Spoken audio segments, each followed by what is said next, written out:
मेरे प्यारे बच्चों, आप सबको नमस्कार। उम्मीद है सबको आवाज़ आ रही होगी। देखो यार, एक बहुत अच्छी मुहिम चल रही है इस समय।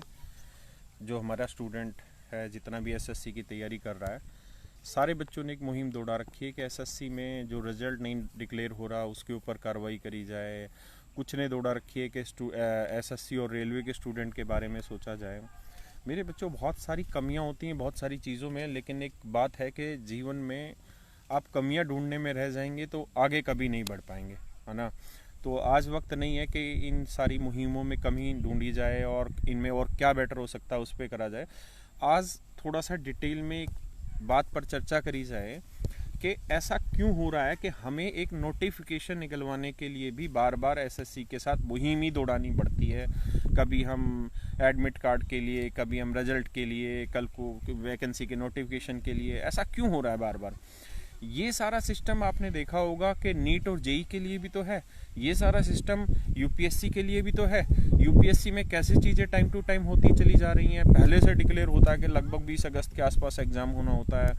तो कैसे ये सारी चीज़ें हो रही है और एसएससी में ऐसा क्या हो जा रहा है कि सारी धांधलेबाजी भी हुई पीछे वक्त पे, जो अब ठीक ठाक भी हुई, उसके बाद एग्ज़ाम में डिले हो गया। मुझे कुछ पोस्ट भेजी एक बच्चे ने, और मैं अपने घर पे नहीं हूँ। अगर मैं दिल्ली होता तो मैं यूट्यूब पे बनाता वीडियो को। एक बच्चे ने भेजा कि एसएससी सीजीएल 2018 का जो फॉर्म था हमने 5 मई को अप्लाई किया। उसके बाद बाकी सारा प्रोसेस चला, टायर 1, टायर 2, टायर 3, और ये एग्ज़ाम हमने 29 दिसंबर 2019 को हमने टायर 3 का एग्ज़ाम दिया। आज 238 दिन हो गए हैं टायर 3 दिए हुए। टायर 3 जो दे रखा है उसको आज 238 दिन हो गए हैं, लेकिन आज तक भी टायर 3 का रिजल्ट नहीं डिक्लेयर किया इन लोगों ने। आप एक बात सोचिए कि जो बच्चे अकाउंट से पढ़े होंगे कि गवर्नमेंट की अगर आप कोई भी ऑब्लिगेशन करते हो, अगर मान लीजिए आपने कोई टैक्स पे नहीं किया है, गवर्नमेंट आपको पता है कितना % टैक्स लेती? 24% टैक्स लेती साल का। यानी आपने अगर 100 रुपये गवर्नमेंट के खाते से चुराए हुए हैं तो आपको 24 रुपये एक्स्ट्रा देने पड़ेंगे हर साल। वो तो देना ही पड़ेगा साथ में अलग से। तो भाई मेरा एक सवाल ये भी था कि रेलवे एनटीपीसी के लिए जो 2019 चुनाव से पहले बच्चों को काटा गया, और उसमें मेरे को सुनने में आया है, जैसे बाकी टीचर्स ने बोला और बच्चों ने जो रिपोर्टें भेजी है, कि करीबन 2-2.5 करोड़ बच्चों ने अपीयर हुए हैं उसके अंदर, और उसमें 400-500 जो भी फीस रही होगी वो फीस भी बच्चों ने पे की। तो आज उन बातों को तो बहुत टाइम हो गया। अब सरकार अगर उसमें 400 भी लौटा देगी तो क्या मतलब बना? तुम तो ले लो 24% टैक्स, बच्चे को तुम पैसा काट के भी लौटा दो, मतलब तुम्हारे लिए तो सही धंधा होने लग गया। दूसरी चीज़ ये कि हमने पैसा इसलिए थोड़ी दिया था रेलवे एनटीपीसी के लिए कि हमें वापसी मिलेगा कल को, या इस उम्मीद से थोड़ी दिया था कि पैसा हमें वापसी चाहिए। हमें नहीं चाहिए था पैसा वापसी। हमने जिस चीज़ के लिए दिया था उस चीज़ के लिए हमारा काम होना चाहिए। अगर हमने एग्ज़ाम कंडक्ट कराने के लिए पैसा दिया था तो एग्ज़ाम कंडक्ट कराने के लिए होना चाहिए। सच मायने में देखा जाए तो ये तो देश का सबसे बड़ा घोटाला हुआ कि आपने 2019 चुनाव से पहले माहौल बनाने के लिए रेलवे एनटीपीसी में बहुत सारी वैकेंसी निकाल दी, माहौल बना लिया, आज तक भी उसका कुछ हुआ नहीं। मतलब ये तो आपने सच मायने में, मतलब भारत देश के चुनाव को ही आपने मैनिपुलेट कर दिया, स्टूडेंट को ही मैनिपुलेट कर दिया पूरी तरीके से। दूसरी बात ये दोस्तों कि मेरा अब यहाँ पे आपके साथ सुझाव ये है कि 3-4 चीज़ों पे काम करिए। और देखिए, एक बात तो आपको समझनी पड़ेगी कि नीट और जेई वाली अगर मैं कहानी बताऊं तो ये इतनी आसान नहीं थी जितनी आज आसान है। जैसे आज चीज़ें प्रॉपर हो जा रही हैं, इतना प्रॉपर पहले नहीं होती थी। भाई कैसे ये प्रॉपर होगी?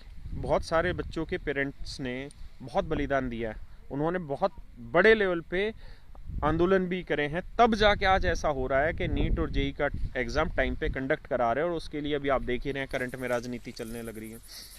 मेरे भाई, देश में 50 एग्ज़ाम होते थे मेडिकल के और इसके जेई के। ये तो बच्चों ने मिलके, उनके पेरेंट्स ने मिलके मुहिम चलाई, तब जाके ये कामयाब हुए हैं आज। यूपीएससी कैसे प्रॉपर तरीके से चल रहा है? क्योंकि यूपीएससी के बच्चे इनकी खाट खड़ी कर देते हैं 2 दिन में, ठीक है। एसएससी के बच्चे के साथ क्या दिक्कत है? बच्चा बहुत है, लेकिन कोई एसएससी रिजल्ट के लिए लगा लेता है ट्विटर कैंपेन, कोई अपने पर्सनल एजेंडे के लिए ट्विटर कैंपेन चलवा देगा, कोई चला देगा तुम्हारा एसएससी स्टूडेंट और रेलवे स्टूडेंट के लिए। सोचिए भाई, एक बात बताओ, हमारा ये काम थोड़ी है। हमारा ये काम थोड़ी हम ट्विटर पे चलाए, हमने वोट दिया तुमको, हमने एग्जाम की फीस जमा करी, क्रेडिबिलिटी क्या रही फिर तुम्हारी।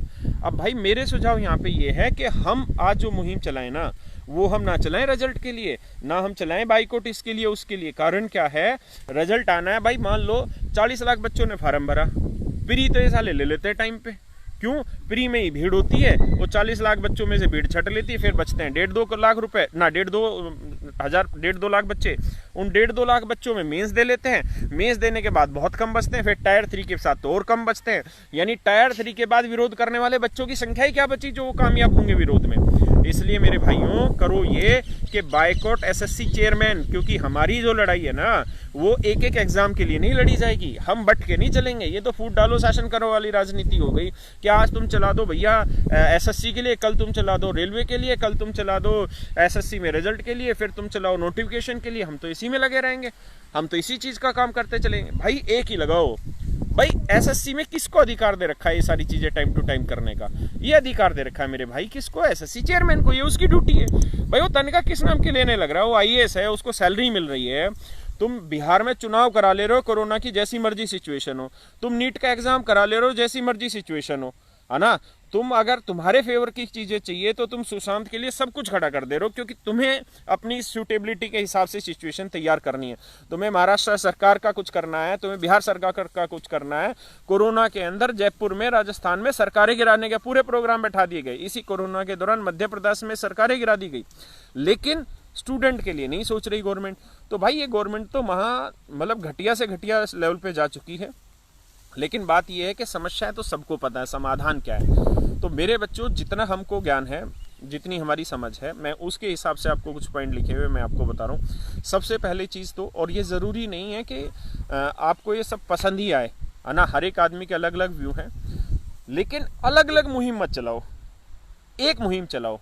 भाई जो एसएससी चेयरमैन बैठा है ना, जब उसकी कुर्सी पे आंच लगेगी ना और उसकी कुर्सी डिगमिगाएगी तो वो सब कुछ टाइम पे करके देगा, ठीक है। और इस समय आप भी जानते हो रोड पे खड़े होकर आंदोलन नहीं हो सकता है। कोरोना का बहाना भी और कोरोना की सिचुएशन भी ऐसी है कि कोई भी जाके वो आंदोलन नहीं कर सकता। पहली चीज़ तो ये कि आप सिर्फ और सिर्फ जो ट्विटर और इन पे कैंपेनिंग करते हो, तो भाई एक ही कैंपेनिंग करो, बाइकआउट एसएससी चेयरमैन, और कुछ नहीं है, बाइकआउट एसएससी चेयरमैन। हम इंडिविजुअल एक आदमी पे वार करेंगे जिसकी वजह से ये गलतियां हो रही हैं, हाँ या ना। क्योंकि अल्टीमेटली उसकी जिम्मेदारी है कि भैया तू सारी चीजें टाइम पे लाके दे, सारी चीजें टाइम पे करें। हम अलग अलग क्यों करें मुहिम? आज एक यूट्यूबर आता है और वो कहता है कि जी आज से हम ये वाला कैंपेन चालू कर देते हैं, हम सपोर्ट में है जी, करते हैं। अगले दिन दूसरा आता है जी ये कर देते हैं, करते हैं। अरे भाई कितने मुहिम चलाओगे? एक मुहिम कामयाब नहीं हो रही इस तरीके से। एक मुहिम चलाओ, बाइकआउट एसएससी चेयरमैन। अरे पैसे इसने लिए हमारे टैक्स के, ठीक है, और भाई इसकी जिम्मेदारी है, ये एग्जाम कंडक्ट करा के देगा। हम हर एक के लिए हाथ पैर नहीं जोड़ते फिरेंगे। बाइकआउट एसएससी चेयरमैन, इसकी कुर्सी हिलाओ, ठीक है। और रही मीडिया की, तो मीडिया भाई आज भी दिखाएगा रात को, ठीक है, और कल भी दिखाएगा, और आगे इस मुद्दे को पकड़ रहा है और पकड़ेगा। ऐसा नहीं है कि जो तुम्हारे टीचर्स हैं उनमें पावर नहीं है। टीचर्स बहुत बढ़िया काम करने लग रहे हैं यूट्यूब पे आके, वो जगाने लग रहे हैं, और हमारा पूरी तरह समर्थन है। हम भी इस काम को यूट्यूब पे करते, लेकिन मैं अपने गाँव में हूँ, तो मैं अभी उतना सक्षम नहीं हूँ उस चीज़ के लिए कि यूट्यूब पे करें। आप लोग इसको यूट्यूब बना रखे होंगे बच्चों ने, वो डाल लेना। मेन मेरी कहानी यही है कि बाइकआउट एसएससी चेयरमैन वाला कराते हैं। दूसरा पॉइंट ये है कि भाई हम एक मुद्दे के लिए बिल्कुल भी नहीं लड़ेंगे। हमें मुद्दे हैं, मतलब 50 मुद्दों के लिए नहीं लड़ेंगे। एक मुद्दा कि एसएससी के स्ट्रक्चर को सॉलिड करके दो। एसएससी रेलवे इन्होंने मर्ज कर दिया। बहुत सारे कह रहे हैं जी रेलवे की बात नहीं कर रहे। अरे मेरे भाई रेलवे को छोड़ कौन रहा है? इन्होंने सीईटी ला दिया, सीईटी में सबको एक कर देंगे। कुल मिला के जलेबी थी, उसका एक गोला और घुमा दिया, ठीक है। वो गोला हम पे ही घुमा और किसी पे नहीं घुमा। लेकिन आप इस काम को करिए कि एक मुहिम बाइकआउट एसएससी चेयरमैन। दूसरा, ये मेरा पर्सनल सजेशन है कि हम 1 तारीख को सारे लोग हम कोशिश करेंगे कि अपने जहाँ जहाँ जिस गांव में रहते हैं, जहाँ जहाँ हम रहते हैं, भाई अगर हम 2.5 करोड़ बच्चा है जो तैयारी करने लग रहा है, तो 2.5 करोड़ बच्चा एक लेटर लिखेंगे। मेल नहीं करेंगे, क्योंकि मेल पे स्पैम लगाते हैं या 70 चीज़ें। कौन इनको पढ़ रहा है? कहाँ मोदी जी के पास टाइम दे रहा है कि ये देख लेंगे? और कौन साला ये मुहिम में वहाँ तक पहुँचने दे रहा है? 50 तरीके से तो मुहिमें खिंडी जा रही हैं, कौन पहुँचाएगा वहाँ तक? तो सब लेटर लिखो, ठीक है, चिट्ठियाँ लिखो, गांधी जी वाला तरीका पकड़ो, ठीक है ना। जब इनके कान में जू नहीं रेंग रही तो इनको तरीके से रेंगवाते हैं जू को। भाई सारे चिट्ठियां लिखो, ठीक है, हर एक बच्चा चिट्ठी लिखे, हर बच्चा 2.5 करोड़ बच्चा है ना, तो 2.5 करोड़ चिट्ठी जानी चाहिए, तब तो है दम। और हर चिट्ठी में 1-1 रुपए लिखो और कहो कि इस 1 रुपए को रखो और इसमें डूब के मर लो इससे पानी खरीद के। अगर तुम साले स्टूडेंट के लिए राजनीति कर रहे हो, स्टूडेंट के पैसे से तुम खेल खेलना चाह रहे हो, हर बच्चा का लेटर लिखे, ठीक है, और मैं कल ही की शुरुआत करूंगा और मैं आपके सामने स्पीड दिखाऊंगा उस लेटर को, ठीक है, और वो पीएम को एसएससी चेयरमैन को नहीं चाहिए, ठीक है, और उसके ऊपर लिखेंगे boycott SSC chairman, boycott Modi government. ये गवर्नमेंट काम नहीं करेगी तो हम बाइकआउट करें और 1 रुपया लगाओ। हो सकता है कि कोई मेरे विपक्षी ये कह दे जी इससे तो 2.5 करोड़ बच्चा दे देगा तो 2.5 करोड़ मोदी के पास पहुंच जाएगा। अरे भाई 2.5 करोड़ नहीं, बहुत सारे करोड़ पहुंच लिए उसके पास तो एग्जाम से। 500 रुपए फीस ले रखी है बच्चों से पेपर की, तो घने ही पहुंच रहे हैं। बाकी 1-1 रुपया अगर हम पहुंचाएंगे ना तो उसका फायदा ये मिलेगा कि कम से कम वो इकट्ठे तो करें उसको। देखिए तो सही कि युवाओं का दर्द कितना है। और मेरे भाई हम ना करते डिले रिजल्ट का और ना और चीज़ों का, हम एक ही मुहिम बाइकआउट एसएससी चेयरमैन, इसकी जिम्मेदारी है, पैसे इसको पकड़ाए हैं, ठीक है, तनख्वाह ये ले रहा है टैक्स के पैसे की हमारी की, इसकी जिम्मेदारी काम करके दे। और कोई कोरोना का बहाना नहीं है फालतू का है। कोरोना में तुम बिहार का चुनाव करा लोगे, कोरोना में तुम जयपुर में सरकारें पलट लोगे, तुम कोरोना मध्य प्रदेश की सरकार पलट लोगे, कोरोना में तुम और 70 काम कर लोगे। यही काम तुमसे नहीं होगा बस कोरोना में, और बाकी सारे काम हो लेंगे। कोरोना से 1 महीने पहले तुम नमस्ते ट्रम्प चला लेते हो, पर इन युवाओं की कौन सोचे? इसलिए नहीं सोच रहे ना क्योंकि युवा बिखरा हुआ है, रोज अलग अलग मुहिम चलाता है, अलग अलग एजेंडे चलते हैं। भाई एक काम करो आज, बाइकआउट एसएससी चेयरमैन। दूसरी चीज, हर बच्चा लेटर लिखेगा, हर एक बच्चा जिसको दर्द है, ठीक है, जो तैयारी करने लग रहा है, हर बच्चा लेटर लिखेगा। हम इतने दे चुके सरकार को, 1-2 रुपए 10 रुपए और सही हमारे खर्चा, लेकिन हर बच्चा लेटर लिखो। और इतने लेटर पहुंचा दो ना पीएमओ में कि बाढ़ आ जाए वहां पे, इनको पता चल जाए कि बेरोजगार किस तरह से होने लग रहे हैं। और पता है तुम्हें क्या दिक्कत है? नीट की जेई की क्यों आवाज उठने लग रही न्यूज में? न्यूज़ के खिलाफ भड़कने से कुछ हासिल नहीं होगा कि अर्नब गोस्वामी क्या कह रहा है या वो क्या कह रहा है। ये सारे पेरोल पे हैं, ठीक है, और जो जिसकी पेरोल पे होता है वो उसी के हिसाब से काम करता है, ठीक है। और ऐसा नहीं है कि मीडिया तरीके से काम नहीं करता, मीडिया तरीके से भी काम करता है, लेकिन संगठित होकर क्षेत्र को दिखाना पड़ता है, ठीक है। संगठित नीट और जेई वाले होते हैं, है ना। तुम संगठित हो, किसी को पता ही नहीं है एसएससी कोई एग्जाम है। क्यों? क्योंकि हम बिखरी हुई मुहिम में चलाते हैं। तो एक मुहिम चलाओ, आगे बढ़ो मेरे भाई। अच्छी मुहिम चलने लग रही है, सारे टीचर्स बहुत बढ़िया काम करने लग रहे हैं। अब मैं एक रिक्वेस्ट सारे टीचर से भी करूंगा कि सारे टीचर और सारे स्टूडेंट, सारे टीचर का मतलब जितने भी कॉम्पिटिटिव एग्जाम्स की कम्युनिटी के टीचर्स हैं, सारे टीचर और थोड़े से स्टूडेंट, 50 से एक स्टूडेंट हो जाएं, 5 से एक टीचर हो जाएं। और भाई 2-3 महीने लगना पड़ेगा इनके पीछे कस के, ठीक है। रोज इनके दफ्तरों में चक्कर काटने पड़ेंगे। लेकिन अब ये कोरोना चल रहा है तो कोई दिक्कत नहीं, कुछ टीचर इकट्ठे होंगे और इनको एक ज्ञापन दे के आएंगे, कम से कम फॉर्मेलिटी लगे इनको, लेकिन इनको ये तो रहे एफर्ट हो। बस टीचर के साथ एक ही दिक्कत है कि अगर टीचर जाता है ना इनके पास, तो ये तो इनके दिमाग में एक ही चीज़ आती है जो हमारी एक सीनियर फैकल्टी ने कही भी थी कि इनको ये लगता है कि यार ये तो अपनी दुकान चमकाने आ रहे हैं। इनको ये लगता है दुकान चमकाने आ रहे हैं, जबकि इनको पता ही नहीं है ये चीज़ का कि भाई इस रिजल्ट से और इनसे इनकी दुकान नहीं चमकने वाली, है ना। बच्चे को तैयारी करनी है। इस देश में हर बच्चा पढ़ना चाहता है, अगर तुम सही माहौल दोगे पढ़ेगा, ठीक है। और कितने लोग बेरोजगार होने लग रहे हैं इन चीज़ों से, और बहुत सारी ऐसी चीज़ें जो सच में बोल भी नहीं सकता आप लोगों को। लेकिन आप सबको एक बात करनी पड़ेगी भाई, क्या? बाइकआउट एसएससी चेयरमैन करना पड़ेगा, हर एक बच्चे को लेटर लिखना पड़ेगा, मोदी सरकार को, पीएमओ को लेटर भेजना है ताकि इनके कान खड़े हो और इनको पता चल जाए कि बच्चा बहुत सारा है, ठीक है मेरी बात। दूसरी चीज़ ये भाई मेरे कि गवर्नमेंट की बहुत सारी पॉलिसी हैं जो हमारे अगेंस्ट चलने लग रही हैं, और ये बीजेपी गवर्नमेंट है।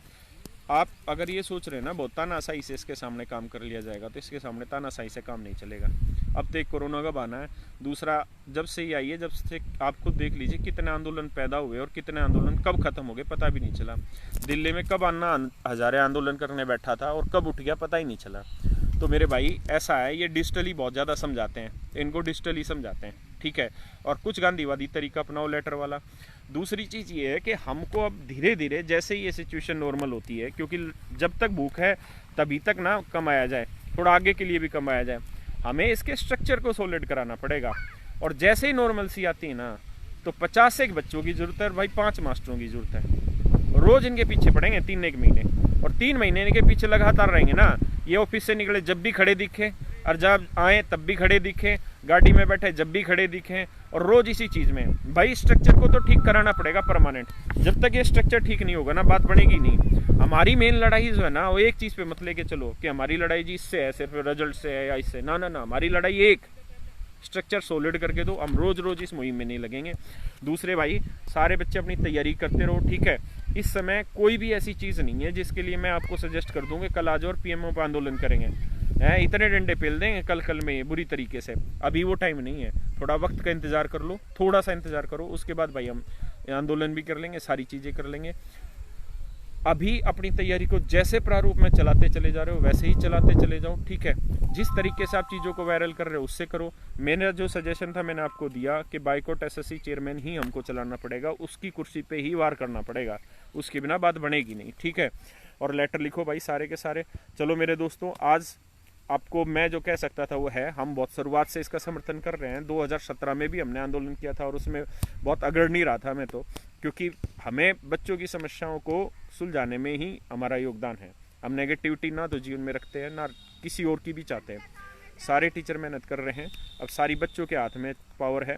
आप जब तक हर एक बच्चा खड़ा होकर मेहनत नहीं करेगा बात नहीं बनेगी, है ना। हर बच्चा खड़ा होकर मेहनत करो इस चीज़ को लेके, है ना।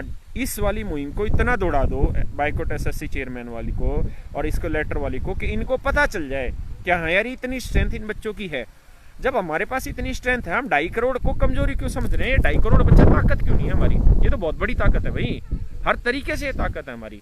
सरकार को चुनाव में भी हमारी ताकत की जरूरत पड़ेगी, सरकार को गवर्नमेंट में को देश में माहौल बनाने के लिए भी हमारी जरूरत पड़ेगी। और भाई आत्मनिर्भर हम सारे हैं, ठीक है। सारी सरकार प्राइवेट से चला दोगे क्या? रेलवे सारी प्राइवेट करके चला लोगे क्या, है ना? और फिर तुम तो क्यों टेंशन ले रहे हो? फिर तो सारी जगह हम भी प्राइवेट दौड़ा लेंगे। तो परेशान ना हो, एक ही काम करते हैं, बाइकॉट एसएससी चेयरमैन। और कोई मुहिम नहीं, सिर्फ एक मुहिम, बाइकॉट एसएससी चेयरमैन। सारे मिलके बोलो एक बार, बाइकॉट एसएससी चेयरमैन। इसकी कुर्सी हिलानी है, क्योंकि काम इसका है। और ये कोई बहाना नहीं है कि कोरोना की वजह से रिजल्ट नहीं दे रहे। तुम्हारे हाथों में कोरोना होने लग रहा है, मेहंदी लगा के आ रहे हो जो कोरोना हो जाएगा तुम्हारे हाथों, पेपर चेक करने में बकवास करते हैं। बाइक कति खींच के मीटर लो, ठीक है। और एक क्या मुहिम दौड़ाओ, दूसरी मुहिम नहीं, बाइकॉट एसएससी चेयरमैन। फिर से बोलो सारे, बाइकॉट एसएससी चेयरमैन। चलो मेरे भाइयों, मुहिम को आगे तेज रखो। और हम इसमें आगे भी पहले से समर्थन में है, 2017 से ये आवाज उठाते आ रहे हैं, आज भी उठा रहे हैं, आगे भी उठाएंगे। जितने हमारे साथी हैं उन सब का धन्यवाद जो इस मुहिम में आगे बढ़ रहे हैं और आगे जुड़ रहे हैं। लेकिन सबसे एक ही रिक्वेस्ट है, एक ही झंडा, एक ही एजेंडा लेके चलोगे तो कामयाब है। अगर तुम रोज 10-10 नए कैंपेन दौड़ाओगे ना, हर एक यूट्यूबर, तो तुम कुछ नहीं कर रहे हो। मैं कहना नहीं चाहता हूँ चीजों को नेगेटिविटी, हम गलत दिशा में चले जा रहे। एक चलाओ ना भाई। जिम्मेदारी किसकी? जिम्मेदारी एसएससी चेयरमैन की। रिजल्ट नहीं आएगा तो एसएससी के तहत, कोई और काम नहीं होगा तो एसएससी के तहत, है ना। गवर्नमेंट ने तो उसको अपॉइंट कर दिया ना, अब उसकी क्रेडिबिलिटी देखते हैं कि उसको गवर्नमेंट नहीं करने दे रही, या वो खुद नहीं करना चाह रहे हैं, या क्या करना चाह रहे हैं। आज के टाइम में हर गवर्नमेंट ऑफिस में कह दिया कि भाई सारा स्टाफ काम करेगा, फिर एसएससी में क्यों नहीं कर रहा जो ये रिजल्ट वगैरह नहीं देने लग रहे।